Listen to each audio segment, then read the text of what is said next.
The Chennai Silks in Wow Summer Sale. Let's the celebrations begin. Sir வணக்கம் sir.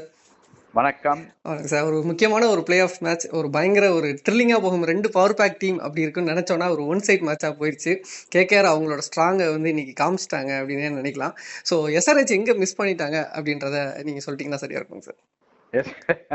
SRH வந்து committed ஹெராக்கிரிம்பாங்க, Japanese word இது. Okay. எப்படின்னாக்க தானே suicide பண்ணி செத்து போடுவாங்க எல்லாரும். இதில் தோத்தாக்க சூசைட் பண்ணி அது மாதிரி. ஸோ ஒருத்தனை வந்து சூசைட் பண்ணுற மாதிரி விளாட்னாங்க, எக்ஸப்ட் டிராவிஸ் ஹெட். ஓகே. மற்ற யாரும் சரியா விளாடல, எல்லாம் த்ரூ த விக்கெட். ஸோ அதனால டிராவிஸ் ஹெட்டை வந்து ஸ்டார்க் வந்து இந்த 25 crores இன்னைக்கு ப்ரூவ் பண்ணிட்டாரு, ரியலி வர்த்துன்னு ப்ரூவ் பண்ணிட்டாரு. அவர் வந்து அன்பிலீவபிள் போலிங் ஃபர்ஸ்ட். இதுதான் நான் வந்து ஃப்ரம் த பிகினிங் சொல்லிட்டு இருக்கேன், ஸ்டார்க் வந்து is capable of doing this. இந்த ஃபர்ஸ்ட் 2 overs வந்து ஒரு 3 wickets பொறுக்கி போட்டுருவாரு. அதுக்கப்புறம் அதே மாதிரி கடைசியிலேயே லாஸ்ட் ஓவரும் 2-3 wickets எடுத்துருவாரு. அதுதான் அவர் வந்து அந்த அந்த ரவுண்ட் த விக்கெட் வந்து ஒரு யார்க்கர் போடுவார் அது லாஸ்ட்ல. அது இன்னும் அது அன்பிளேபிளா இருக்கும். இப்போ வந்து ஃபர்ஸ்ட் 3 overs மேட்ச் முடிச்சிட்டாரு அவரு. ஸோ இதுல என்னன்னாக்க கேகேஆர் வந்து very very strong side sir. அது வந்து அதாவது ஹைதராபாத் கம்பேர் பண்ணா கேகேஆர் வந்து சுப்பீரியர் சைட். ஏன்னு சொல்றேன்னா சுனில் நாராயண் அவர் வந்து கம்பீரோட நியூ ஃபைண்ட் அவருக்கு சொல்லலாம். அதாவது எப்படின்னாக்க ஓப்பனிங் பேட்டிங் மறுபடியும் அமைச்சார் கம்பீர். முதல்ல அவர் கேப்டனா இருக்கும்போது ஓப்பனிங் அமைச்சிருந்தாரு, இப்போ மறுபடியும் அமைச்சார் அவர் என்னன்னாக்க போலிங்ல 100% bowler, no doubt. Is one of the best. பும்ராக்கு ஈக்குவலா பெஸ்ட் bowler இந்தியா ஐபிஎல்ல. பட் பேட்டிங்ல அவர் வந்து ஓப்பனிங் வந்து முக்கால்வாசி மேட்ச் அடிச்சுட்டு இருக்காரு. ஆச்சா, சில மேட்ச் வந்து மேட்ச் வின்னிங் நாக் அடிக்கிறாரு. அதாவது 80 runs in 30 balls அப்படிலாம் அடிக்கிறாரு. அதனால அவர் வந்து அவர் பயங்கர 3-in-1 பிளேயர் கேகேஆர். அது ஒண்ணு. அப்புறம் வருண் சக்கரவர்த்தி வந்து சூப்பர் போலர். இந்த சீசன் வந்து அவ்வளோ அருமையா போட்டுருக்காரு. அவர் நான் ஏன் இந்தியன் டீம்ல எடுக்கலன்னு நான் கேட்டுட்டு இருக்கேன் நான். ஏன்னா அந்த அளவுக்கு வந்து is the best spinner in India today. Is better than Chahal, better than Kuldeep, எல்லாரோடையும் பெட்டரா போட்டுருக்காரு. ஆனா இந்தியன் டீம்ல எடுக்கல அவரை. அண்ட் மூணாவது ஸ்டார்க் இந்த மாதிரி ஒரு பர்ஃபார்மன்ஸ் கொடுத்தாருன்னா ஒண்ணுமே பண்ண முடியாது. ஓகே.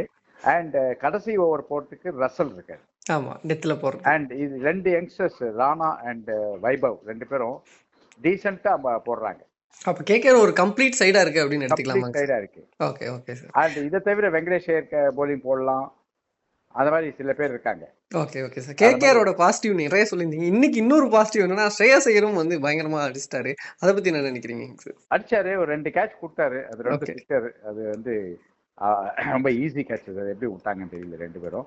பட் பரவாயில்ல. அவர் ஏன்னாக்க இப்ப அவருக்கு வந்து ப்ரெஷர் இல்லாம இருக்கு. ரெண்டாவது ஒரு 10 over ஆனவொடனே விட்டுட்டாங்க அவங்க. மேட்சை விட்டுட்டாங்க எஸ்ஆர்ஹெச். அதனால அந்த சமயத்தில் அடிச்சாரு. அது வந்து பெரிய கிரேட் இன்னிங்ஸ் நான் சொல்ல மாட்டேன். Okay sir. வெங்கடேஷ் ஐயர் பிரமாதம் ஆடினது. Okay sir. எஸ்ஆர்ஹெச் சைடு வந்தோன்னா அவங்களோட ஓப்பனர்ஸ் அடிக்கலைன்னா அவங்க ஃபெயிலியர் ஆகுறாங்க அப்படின்றத இன்னொரு நாள் ப்ரூவ் பண்ணிட்டாங்களா சார்? கரெக்ட். ஓப்பனர்ஸ் 2 பேர் தான் அவங்களுக்கு. அண்ட் டிராவிஸ் ஹெட்டுக்கு வந்து டெக்னிக்கே கிடையாது சார். ஓகே. ரொம்ப வெரி வெரி, அதுவும் ஹாரிபிள் டெக்னிக். அவருக்கு வந்து எப்ப பாரு அந்த நியூ பால்ல வந்து அவுட் ஆறாரு. ஆனா கண்ணாபனா அடிச்சு பாசிட்டிவ் கேம் ஆடுறாரு.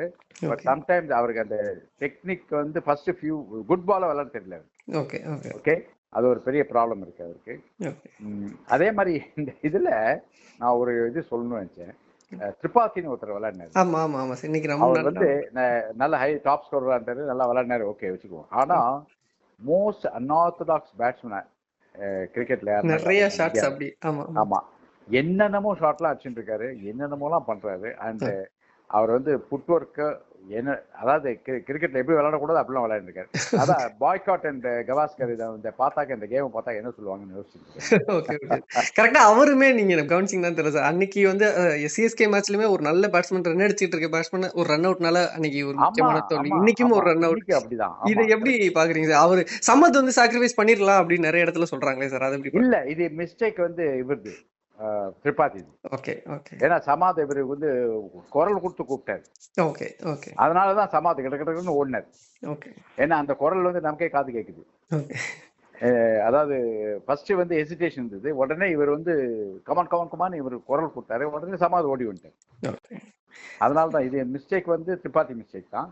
ஓகே. பட் திரிபாதி வந்து அவர் வந்து ஸ்டெபிளைஸ்டா இருக்கணும், கொஞ்சம் பேலன்ஸ்டா இருக்கணும். சும்மா வந்து அந்த சின்ன பையன் மாதிரி விளையாண்டு கூடாது. Okay sir. அதனால தான் அந்த ரன் அவுட்லயும் அந்த மாதிரி ஆகுது. இன்னொரு முக்கியமான விஷயம் வந்து கிளாசன் வந்து அவங்களுக்கு பயங்கரமான ஒரு ஹிட்டரா இருக்காரு. நல்லா அடிச்சிட்டு இருந்தவர் இன்னும் கொஞ்சம் ஒரு லேட்டர் எண்டு வரைக்கும் வெயிட் பண்ணி இருந்திருக்கலாமோ, அப்படி ஒரு ஷாட் தேவையில்லாமோ அப்படின்னு ஒரு கேள்வி இருக்கே சார். இல்ல அதுதான் இப்ப எப்படின்னாக்க அந்த விக்கெட் அந்த சமயத்துல விழும்போது இவர் இப்ப ரன் ரேட் குறையுது இல்ல. ஓகே. அப்ப அதை ஆக்சலேட் பண்ணணும்னு போறாரு, அந்த சமயத்துல இந்த மாதிரி ஆகுது. பட் கிளாசன் ஒண்டி பிளேம் பண்ண முடியாது, ஏன்னா கிளாசன் வந்து நல்லாதான் பிரமாதமான ஷாட்லாம் ஆடினாரு. ஓகே. பட் அவரு வருண் சக்கரவர்த்தி போலிங்ல அவுட் ஆயிட்டாரு அவரு. அதனால வந்து we cannot blame Klaasen alone. Okay. அது பிளேம் பண்றதுனாக்க மொத்த சைடும் பிளேம் பண்ணணும். எல்லாருமே தூக்கி அடிச்சு அவுட் ஆயிட்டு போனாங்க எக்ஸப்ட் டிராவிஸ் ஹெட். ஓகே. அதுதான். அபிஷேக் சர்மா தான் அவங்களோட பேக் போன். அவர் வந்து சரியா விளையாடல இன்னைக்கு. ஆமா ஆமா சார். இன்னொரு பிரமாதமான கேட்ச் அது. ஆமா ஆமாங்க சார். இன்னொரு முக்கியமான விஷயம், கேகேஆர் வந்து இப்படி ஒரு ஸ்ட்ராங் சைடா இருக்காங்க, கம்ப்ளீட் சைடா இருக்காங்க. இது கிட்டத்தட்ட ஒரு ஃபைனலுக்கு இல்ல இந்த சீசன் என்ன நடக்க போகுது அப்படின்றத நம்ம இப்பயே கிளிம்ஸ் பண்ணி காட்டிட்டாங்கன்னு எடுத்துக்கலாமா சார் கேகேஆர்? இல்ல கண்டிப்பா எடுத்துக்கலாம், நீங்க சொல்றது கரெக்ட். ஓகே. ஆனால் கேகேஆர்லயும் வீக் பாயிண்ட்ஸ் நிறைய இருக்கு. ஓகே. என்ன வீக் பாயிண்ட்னா பேட்டிங். ஓகே. ஓகே. அவங்க என்ன பாருங்க, Sunil Narayan is a pinch hitter மாதிரி விளையாடுறது. ஆமா.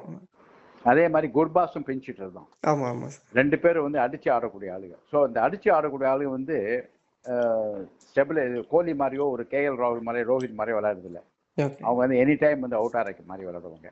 ஸோ அந்த மாதிரி ரெண்டு பேரும் அவுட் ஆயிட்டாங்கனாக்க தென் வெங்கடேஷ் ஐயர் ஒருத்தர் தான் இருக்காரு. ஏன்னா ஸ்ரேயாஸ் ஐயர் வந்து அவ்வளோ வந்து பெஸ்ட் பேட்ஸ்மேன் சொல்ல முடியாது. கண்டிப்பா கண்டிப்பா. ஏன்னா ஸ்ரேயாஸ் ஐயருக்கு வீக்னஸ் நிறைய இருக்கு, ஃபாஸ்ட் பவுலிங்க்கு விளையாட தெரியல கொஞ்சம், அதெல்லாம் இருக்கு. ஸோ அதனால வந்து இவர் வந்து சும்மா ஈஸி டார்கெட் இருக்கும்போது அடிக்கிறது வழியே ஸ்ரேயாஸ் ஐயர் வந்து இந்த வருஷம் அந்த மாதிரி ஒரு மேட்ச் வின்னிங் நாக்லாம் பண்ணல அவர்.